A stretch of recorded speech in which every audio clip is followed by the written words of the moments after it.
Esse filme traz vários detalhes sobre atividade paranormal. Estou falando de atividade paranormal, marcados pelo mal.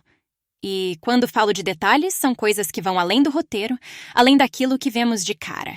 Coisas que passaram pela gente de forma despercebida e que com esse vídeo vocês vão ficar tipo, por que não vi isso antes? Oi, gente! Sou Alex. E esse é o Paranormalidade, um canal inteiro dedicado à atividade paranormal. Então, sem mais delongas, bora pro vídeo. O primeiro ponto que tenho que destacar aqui é: lembra de Oscar, aquele garoto que apareceu possuído pra Jessie. Então, se prestamos atenção, ele é irmão adotivo de Arturo, o cara que tinha o número de Ali Ray. No quarto filme, a família de Alex é atormentada por conta de ter um irmão adotivo pertencente ao clã.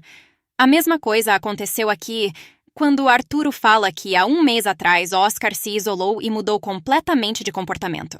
E o que isso indica pra gente? Que o Coven usa a técnica de adoção para esconder a identidade e o passado genealógico dos seus marcados. Mas daí você me pergunta: com todos, Alex, a resposta é incerta. A gente tem o caso do Robbie, que já fiz um vídeo falando que ele pode ter sido integrado ao Coven desde pequeno devido suas habilidades e dons paranormais. Mas pode ser que o que irá acontecer com ele, depois dos eventos do quarto filme, é o mesmo que houve com Katie e Christy. Ele foi treinado pelo Coven e depois teve suas memórias apagadas. Veja que isso faz total sentido se a gente analisar Katie, Christy e Robbie possuem dons. Então tá aí mais um modus operandi do grupo.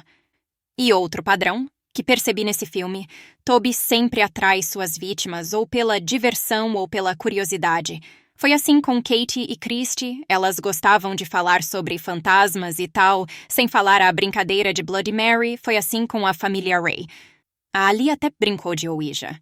Com o Mickey foi pela curiosidade e burrice. No quarto filme, no Dimensão Fantasma e Next of Kin também. Ou seja, até o Toby age sempre da mesma maneira. E o pior que... pensa, se você começa a presenciar certos acontecimentos estranhos na sua casa, você não vai querer investigar? Pois é, mas não sei vocês, eu queria investigar conjuntamente com um camburão do Vaticano. Voltando um pouco pro Oscar, então, na cena que ele aparece possuído pra Jessie, a gente percebe algumas incongruências. Como ele tá possuído e conversa de boas com Jessie. Se a avó dele não tivesse chegado na hora, era capaz dele puxar uma mesa e tomar um chazinho com ele. Daí você vai me dizer: ele estava influenciado. Bom, pode ser, mas os marcados, eles não ficam possuídos?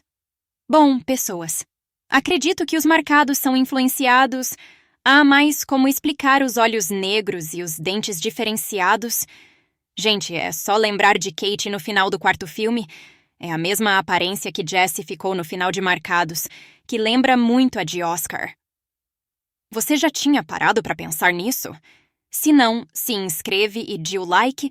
Não tem outro canal no YouTube inteiro que traria para você um conteúdo tão rico sobre essa franquia como estou lhe passando agora, então mereço sua inscrição. E se você já tinha parado para pensar nisso, se inscreve do mesmo jeito porque tô mandando. Continuando. Na cena do porão, onde Jessie encontra Kate e Christy. Detalhe, falo porão, mas já falei que talvez ali seja outro lugar. No caso, o mesmo que a mãe de Leila estava no final de Dimensão Fantasma.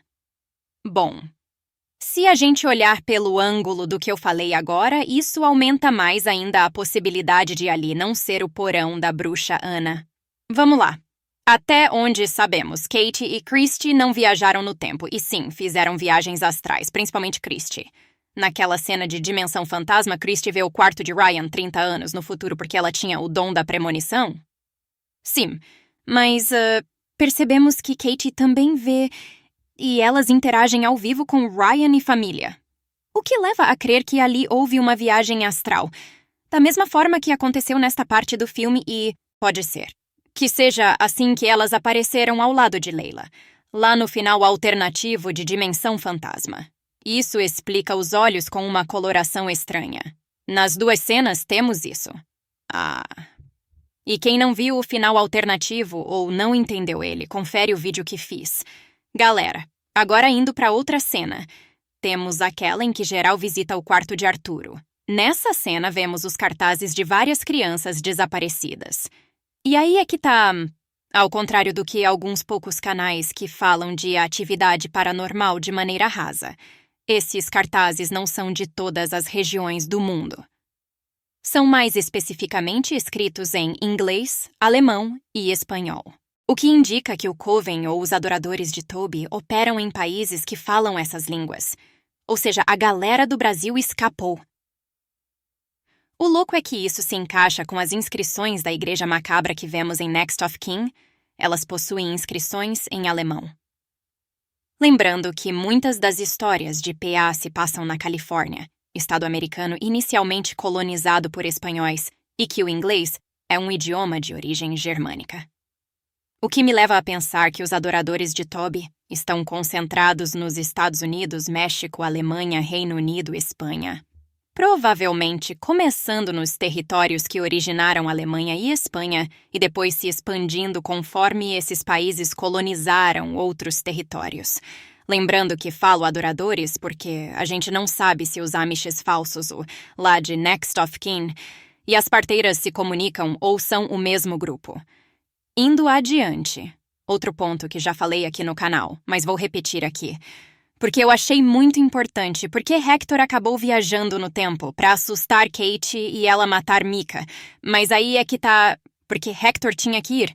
Kate podia ter matado ele como fez com Daniel e Christie. Gente, Christie foi super importante pro Coven e Kate não precisou de nada pra deletar ela. Bom, gente, aqui vem minha hipótese. Hector, Marisol e Jesse fizeram um ritual para viajar no tempo. Essa cena ficou meio sem sentido no filme. A gente não vê nenhuma consequência disso. Até agora. Os 3 adolescentes fizeram um pedido pro além para poder viajar no tempo por lugares profanos, e foi isso que receberam no final. A participação de Hector no final do primeiro filme é desprezível. Ele só tava ali por conta do trato feito. Até porque não faz o menor sentido.